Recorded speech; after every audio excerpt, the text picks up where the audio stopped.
Item ಯಾವುದೇ ಇರಲಿ try ಮಾಡಿ ಆಚಿ ಚಿಕನ್ ಮಸಾಲಾ. ಕಾಂಗ್ರೆಸ್ ಸರ್ಕಾರದ ವಿರುದ್ಧವೇ ಹಿರಿಯ ಶಾಸಕರು ತಿರುಗಿ ಬಿದ್ದಿದ್ದಾರೆ. ಕ್ಷೇತ್ರಗಳಿಗೆ ಅನುದಾನ ಸಿಗ್ತಾ ಇಲ್ಲ, ಸಚಿವರು ಕೈಗೆ ಸಿಗ್ತಾ ಇಲ್ಲ, ಅಧಿಕಾರಿಗಳು ಮಾತು ಕೇಳ್ತಾ ಇಲ್ಲ ಅಂತ ಸಿಎಂ ಮುಂದೆಯೇ ಸಚಿವರ ವರ್ತನೆ ವಿರುದ್ಧ ಗುಡುಗಿದ್ದಾರೆ. ಅನುದಾನಕ್ಕಾಗಿ ರೊಚ್ಚಿಗೆದ್ದ ಕೈ ಹಿರಿಯ ಶಾಸಕರು.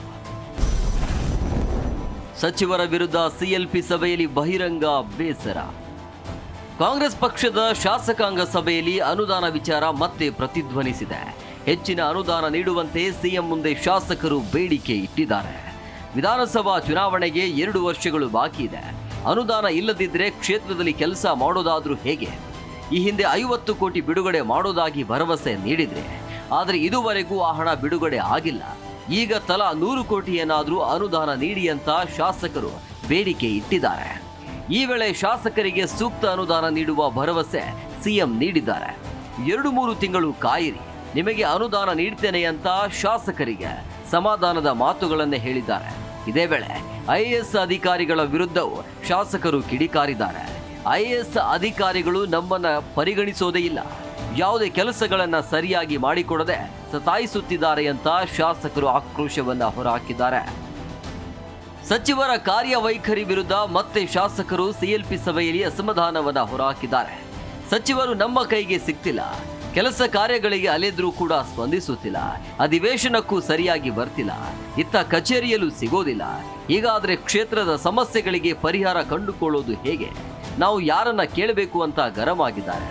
ಅದಕ್ಕೆ ಸಿಎಂ ಕೂಡ ಸಚಿವರ ನಡೆ ಬಗ್ಗೆ ಅಸಮಾಧಾನವನ್ನ ವ್ಯಕ್ತಪಡಿಸಿದ್ದಾರೆ. ಸಚಿವರು ಅಧಿವೇಶನಕ್ಕೆ ಸರಿಯಾಗಿ ಬರದೇ ಇರೋದು ನನ್ನ ಗಮನಕ್ಕೂ ಬಂದಿದೆ.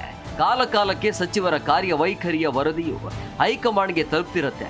ಮುಂದೆ ಹೈಕಮಾಂಡ್ ತೀರ್ಮಾನ ಮಾಡಲಿದೆ ಅಂತ ಹೇಳುವ ಮೂಲಕ ಸಂಪುಟ ಪುನಾರಚನೆಯ ಸುಳಿವನ್ನ ಸಿಎಂ ಸಿದ್ದರಾಮಯ್ಯ ನೀಡಿದ್ದಾರೆ.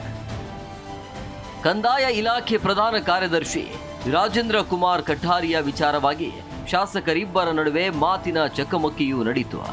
ಬಂಗಾರಪೇಟೆ ಶಾಸಕ ನಾರಾಯಣಸ್ವಾಮಿ ಹಾಗೂ ಶೃಂಗೇರಿ ಶಾಸಕ ಡಿಟಿ ರಾಜೇಗೌಡ ಪರಸ್ಪರ ಕಿತ್ತಾಡಿಕೊಂಡಿದ್ದಾರೆ ಅಂತ ಹೇಳಲಾಗ್ತಿದೆ. ಕಠಾರಿಯ ವಿರುದ್ಧ ಕಿಡಿಕಾರಿದ ಬಂಗಾರಪೇಟೆ ಶಾಸಕ ನಾರಾಯಣಸ್ವಾಮಿ, ಕಂದಾಯ ಇಲಾಖೆಯಲ್ಲಿ ಕೆಲಸಗಳು ಸರಿಯಾಗಿ ಆಗ್ತಿಲ್ಲ, ಕ್ಷೇತ್ರದ ಸಮಸ್ಯೆಗಳಿಗೆ ಸಂಬಂಧಿಸಿದಂತೆ ಪತ್ರ ನೀಡಿದ್ರೂ ಕೆಲಸಗಳನ್ನ ಮಾಡಿಕೊಡ್ತಿಲ್ಲ. ಈ ಹಿಂದೆಯೇ ಕಠಾರಿಯ ವಿರುದ್ಧ ನಾನು ಸೇರಿದಂತೆ ಹಲವು ಶಾಸಕರು ಪತ್ರ ಬರೆದಿದ್ದೇವೆ, ಅವರನ್ನ ವರ್ಗಾವಣೆ ಮಾಡುವಂತೆ ಪತ್ರ ಬರೆದಿದ್ದೇವೆ, ಆದರೂ ಅವರನ್ನ ವರ್ಗಾವಣೆ ಮಾಡದೆ ಅಲ್ಲೇ ಮುಂದುವರಿಸಲಾಗಿದೆ ಅಂತ ಅಸಮಾಧಾನವನ್ನ ವ್ಯಕ್ತಪಡಿಸಿದರು. ಈ ವೇಳೆ ನಾರಾಯಣಸ್ವಾಮಿ ಮಾತಿಗೆ ಆಕ್ಷೇಪ ವ್ಯಕ್ತಪಡಿಸಿದ ಶಾಸಕ ರಾಜೇಗೌಡ, ಕಂದಾಯ ಇಲಾಖೆಯಲ್ಲಿ ಕಠಾರಿಯ ಒಳ್ಳೆಯ ಕೆಲಸವನ್ನ ಮಾಡ್ತಿದ್ದಾರೆ, ಸಚಿವ ಕೃಷ್ಣ ಬೈರೇಗೌಡರಂತೆ ಉತ್ತಮ ಕೆಲಸ ಮಾಡ್ತಿದ್ದಾರೆ.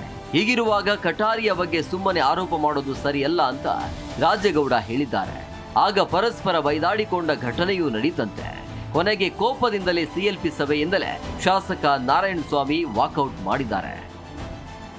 ಒಟ್ಟಾರೆ ಶಾಸಕಾಂಗ ಸಭೆಯಲ್ಲಿ ಅನುದಾನ, ಸಚಿವರ ವರ್ತನೆ, ಅಧಿಕಾರಿಗಳ ವರ್ತನೆ ಸೇರಿದಂತೆ ನಾನಾ ವಿಚಾರಗಳ ಚರ್ಚೆ ಆಗಿದೆ. ಆದರೆ ಸರ್ಕಾರ ಎಷ್ಟು ಗಂಭೀರವಾಗಿ ಪರಿಗಣಿಸುತ್ತೆ ಎಂಬುದನ್ನ ಕಾದು ನೋಡಬೇಕಿದೆ. Rajappa Suttur, political bureau, Zee Kannada news, Bengaluru.